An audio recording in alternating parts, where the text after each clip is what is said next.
Hi everyone, I'm Lidia from Cameroon, a teacher by profession, driven by acquired passion, compassion, and obvious needs of the people. I have as my mission to raise competent, morally and healthy citizens for individual growth, societal relevance, and global significance.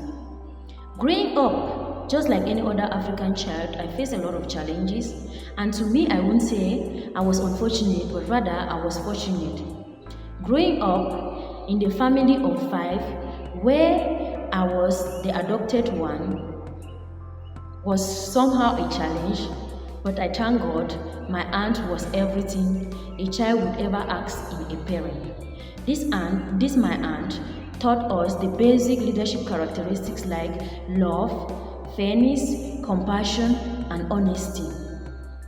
My aunt, despite the little she had, she would spend it on our school basic needs, and she would often use these words: "My child, if I've managed to pay your school fees, you have a pen and you have exercise books that you can write with. Please go to school. Forget about the textbook. You can beg from somebody that have it. Once you are in school, don't look at other people wearing their shoes and changing it. Manage your one pair of shoe. Manage your uniform. When it's dirty, wash it. Always make sure you polish your shoes and then you iron your uniform. Manage it. Once you grow up, you will have everything and you'll be able to buy yourself as many pair of shoes as you want, and you can fill your boxes with all the types of dresses you want." This was a great lesson, teaching us how to manage at a very tender age.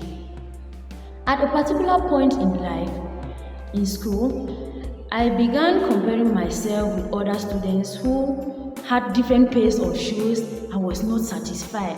I was like, how can they say I should manage one pair of shoes while the others are wearing different types of shoes and doing a lot of things? I started comparing myself with them. But my aunt put me down. After a conversation, I realized that nobody worked tirelessly to bestow on me, but rather success was a debt I owed to myself, and that was a debt I passionately pursued. As I joined some friends who after school they will go out to work some menial jobs to take care of their school needs.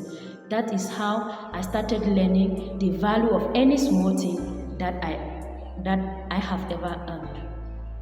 Also, coming from a village where our mother tongue had a great influence on our pronunciation of certain words in English, even though I was intelligent, I bottled up myself in class.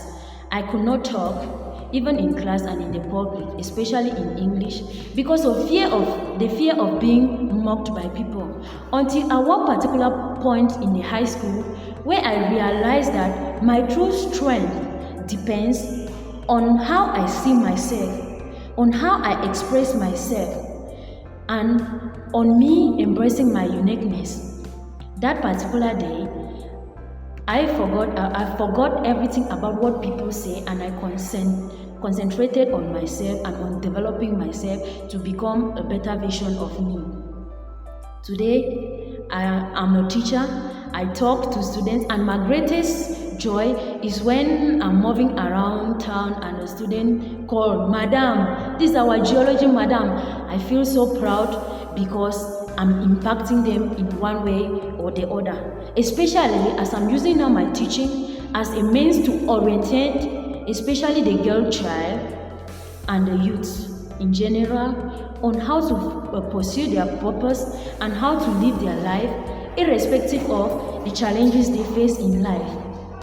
Also, after my higher teacher training education, which I miraculously passed the concours, I spent a lot of time sitting around idling, doing nothing. But after sitting and doing nothing, I was always having these wishful thoughts. I wish to be like this person. I wish to be like this person. But at a particular point in life, I realized that sitting and wishing means nothing. Sitting and wishing solve no problems, but rather the energy I used sitting and wishing was equal to the energy I could use to get things done. That particular time, I converted the energy I used in wishing to the energy I could use to do things. And today, I can say I'm doing great. Also, at the particular time in life, I stopped complaining because I realized that life in general is a blend of pains, happiness, and joy. And once you navigate yourself through the delicate means of pains and happiness, you'll be able to go through life, and that's when growth emerges. So I take every steps of my life as a lesson. I don't wallow in pain. I stopped groaning in pain, but rather I took pain as a lesson. And today, I will happily say I'm doing great, even though I've not reached my particular place that one. So my lesson today, I would like to encourage anybody that is listening that don't put your efforts or stop depending on people. Stop depending on people. You can do it. You owe yourself that success. Nobody will hold somebody that you are the reason why this person have not succeeded today. But rather, if you don't succeed, you will hold yourself that you did not try enough to succeed. And I will also like to encourage that if you are facing a challenge of low self-esteem, you need to go enroll for self-development classes. Look for a self-development coach. Let him coach you through self-development skills. It bottles up your capabilities. But when you realize yourself, you embrace yourself, your unique identity, and when you realize that the world strives towards diversity, and it is our uniqueness that makes the world a better place, that's when you will start growing.